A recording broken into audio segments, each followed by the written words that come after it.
Куда идет современное развитие науки и какие горизонты открывают перед человеком древние знания? На эти вопросы многие люди ищут ответ, но однозначного ответа пока нет.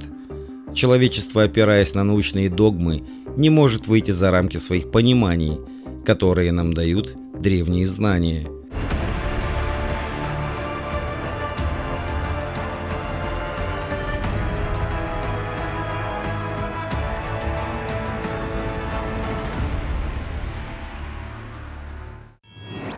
Всем привет! С вами Финемор. Когда я был ребенком, я часто сидел на заднем дворе своего дома, наблюдая за бесчисленными звездами, мерцающими в темном небе, и многие вопросы проплывали у меня тогда в голове. Есть ли там люди? Что они делают? Есть ли в бесконечной вселенной еще большие объекты? Может ли быть наша Солнечная система лишь молекулой значительно большего живого существа?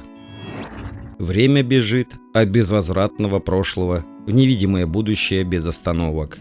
Является ли чья-то жизнь только коротким периодом в долгой реке истории, искрой, исчезающей во Вселенной после мимолетной вспышки? Как будет выглядеть наука будущего человечества в ближайшие несколько веков? Как бы мне хотелось, чтобы я смог увидеть все это. Я прочитал о теории эволюции, которая утверждает, что человек эволюционировал от обезьян, а все создания произошли от одноклеточных микроорганизмов, которые эволюционировали в более сложные жизненные формы. Однако, переходные виды между человеком и обезьяной, а также между другими видами, все еще не обнаружены. Поэтому и возникают сомнения в теории эволюции Дарвина. С точки зрения физики, каждая организованная система эволюционирует в сторону беспорядочной системы. Однако движение Вселенной так гармонично, и все живое в мире, например, цветы, трава и растения созданы так прекрасно, что даже современная наука постоянно удивляется этому. Как мы все знаем, человеческое тело имеет необыкновенно сложную конструкцию, составленную из жизненных строительных материалов, протеинов и нуклеиновой кислоты. Невероятно то, что протеины состоят из 20 основных типов аминокислот, в то время как нуклеиновые кислоты закодированы только 4 нуклеотидами.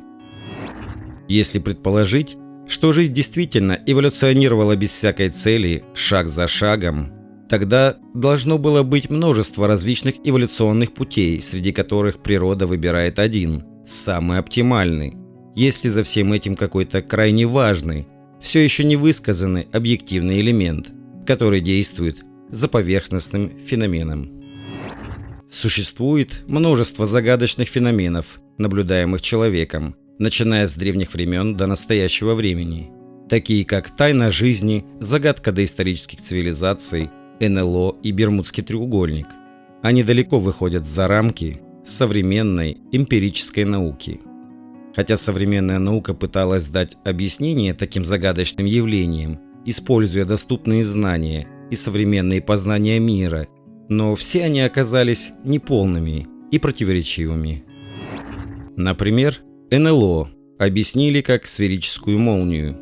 В недавних сообщениях часто упоминалось, что пропавшие люди возвращались спустя десятки лет, без каких-либо изменений внешности и без осознания того, что прошло много времени. Для них мир появился и изменился за мгновение. Некоторые люди, которые не способны понять эти феномены, обычно выбирают объяснения, которые звучат для них приемлемо. Например, просто отнести таких людей психически ненормальным. Давайте предположим, что некоторые из этих случаев действительно имели место. Тогда что они значат? Может ли человек разрешить эти нерешенные загадки? Может ли быть Вселенная познана человеком? Человек – это тот, кто диктует во Вселенной, или тот, кем управляют? Есть ли альтернативные шаги или даже короткий путь в развитии человеческой науки? Ответы утвердительны, но с оговорками. Современная наука имеет очень ограниченное понимание времени, пространства и энергии. Она пытается понять законы движения всей Вселенной по аналогии с законами времени и пространства, где существует человечество, что неизбежно приводит к частному и предубежденному пониманию. Хотя теории относительности и квантовой механики, появившиеся в начале этого столетия, расширили рамки человеческого понимания мира, между этими теориями существует непреодолимый пробел.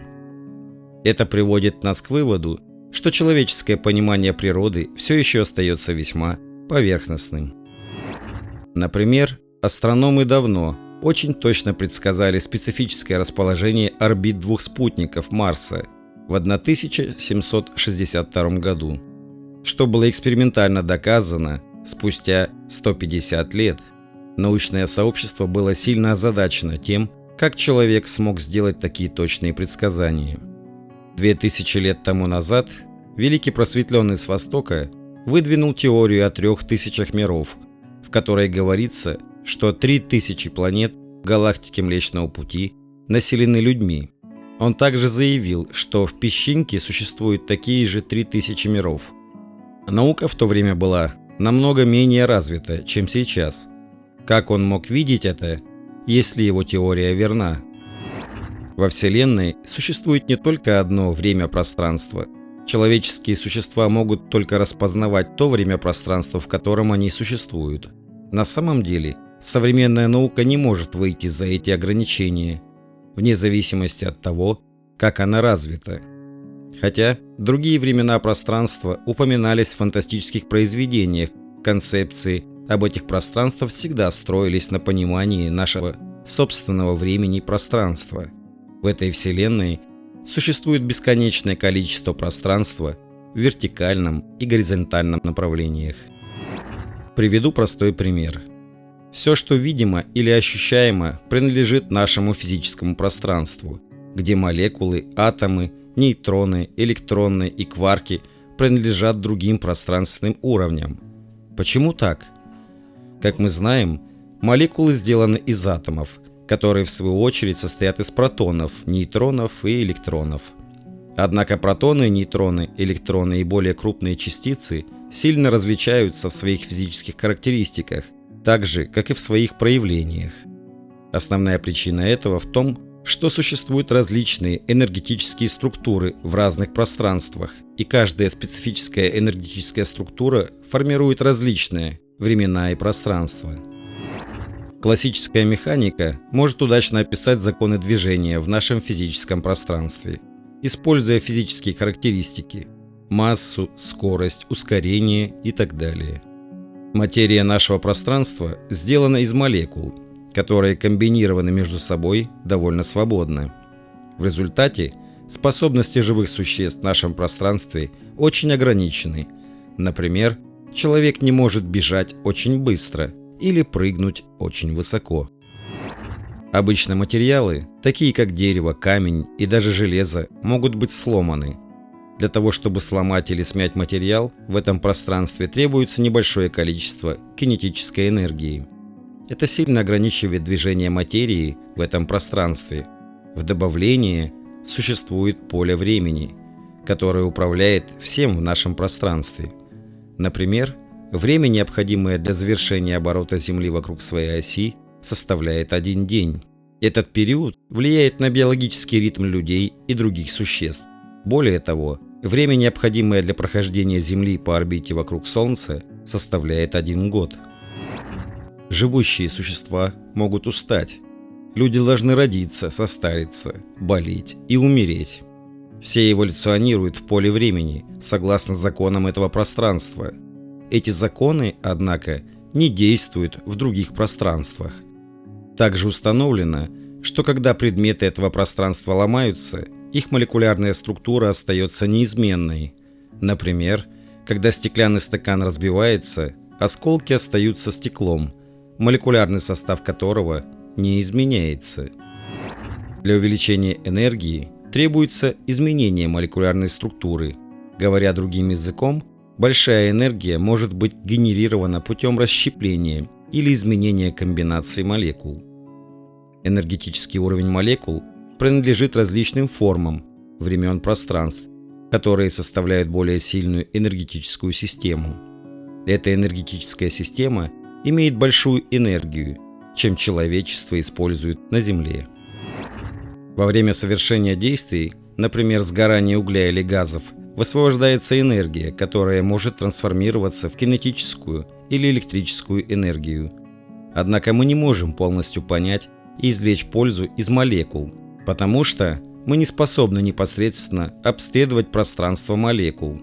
На еще более глубоком уровне пространства, состоящие из атомов, имеют даже более сильную структуру, когда различные комбинации элементарных частиц формируют все элементы, известные человеку. Атомная энергия – это уже нечто, лежащее вне понимания человеческих существ. Это намного сильнее, чем химическая и кинетическая энергия, и это намного сложнее контролировать.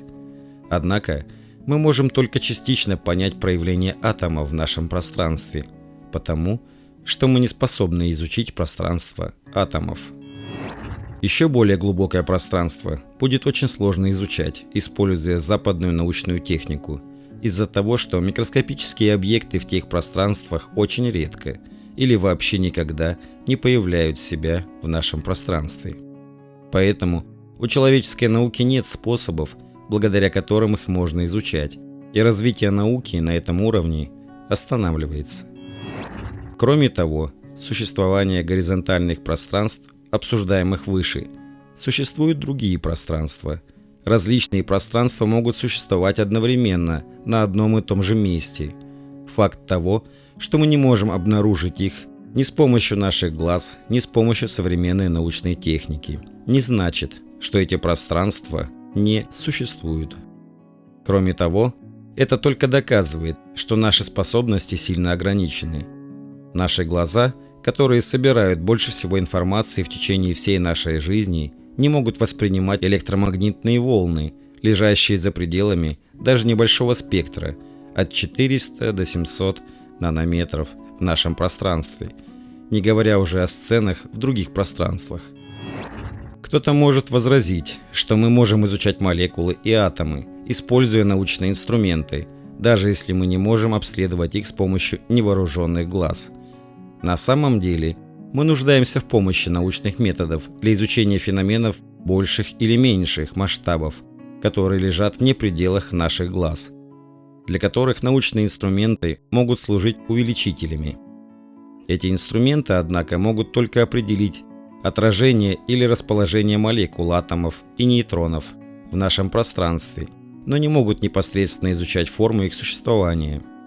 Для того, чтобы полностью обследовать пространство, мы должны физически побывать там.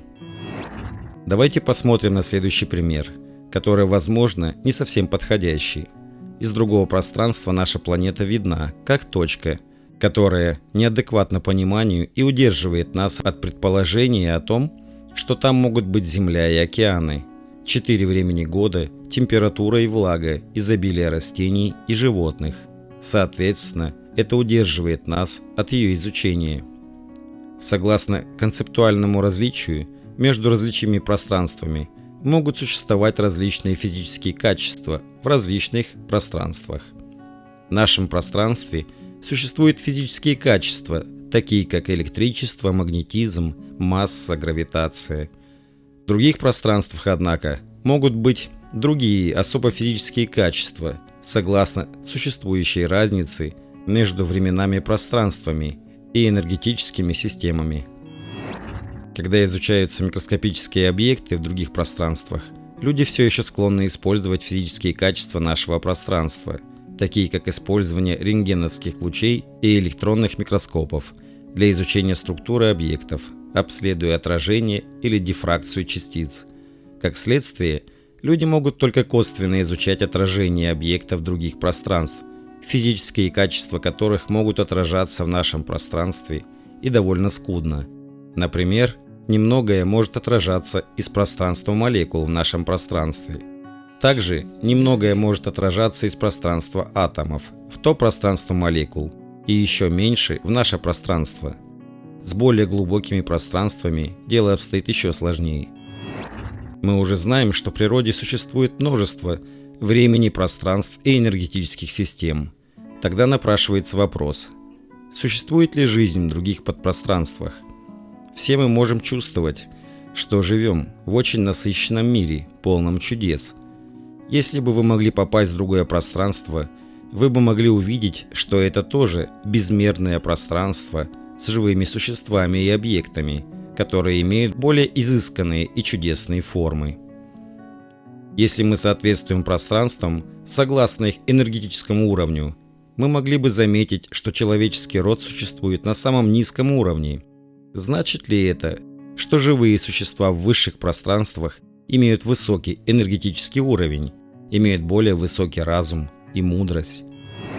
Если бы мы могли войти в уровень атомов пространства, где существует человеческая раса, появилось бы для нас по-другому. Человеческие существа и другие создания, воздух, все существует в одном и том же пространстве, так же как и человеческие тела, сделанные из таких элементов, как углеводород, водород и кислород. Увиденная из пространства атомов, эта связывающая сила между элементами покажется очень слабой и нестабильной. Сделав еще один шаг в глубину, если бы мы могли проникнуть в пространство протонов, мы бы заметили, что Солнце больше не существует, так же как и галактики. Потому что энергия пространства атомов появляется очень слабо в сильном электрическом поле пространства протонов, а пространство человечества выглядит еще более нереальным, просто как воображаемые тени. Поэтому было бы очень легко контролировать низкий уровень пространства из пространства высокого уровня. По аналогии, очень тяжело изучать пространство высокого уровня, используя экспериментальную технику низкого пространства. И время, и пространство – это специфические проявления различных уровней энергии. Если время некоторых пространств идет быстрее, чем время в нашем пространстве, то время некоторых других пространств идет гораздо медленнее, так же, как и в древнекитайской пословице «Один день на небе равен 1000 годам на земле». Некоторые люди моментально попали в другое пространство только для того, чтобы выяснить, что здесь прошло 12 лет за их короткое пребывание в другом пространстве, в другом поле времени. НЛО и сегодня горячая тема. Согласно многим свидетелям, движение и траектория НЛО очень необычны.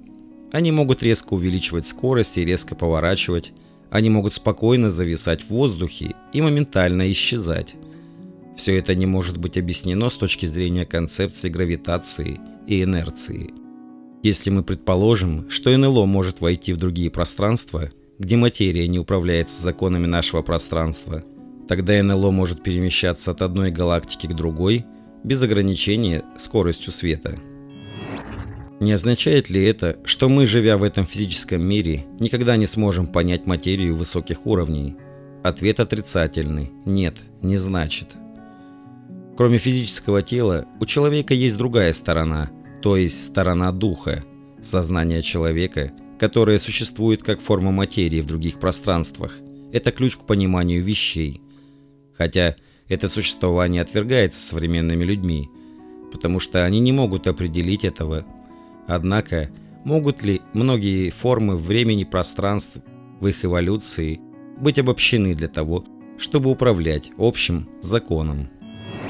Прогресс науки будет очень медленным, если мы будем продолжать идти дорогой современного развития. Это то же самое, как если слепой трогает слона. Он может понять лишь самую малость о слоне, только после того, как он немного его пощупает. Когда люди ищут потусторонние жизни, например, они всегда используют понятия, исходя из своих земных условий, подходящих для существования жизни на Земле. Там, где слишком холодно или слишком жарко, или там, где нет кислорода или воды.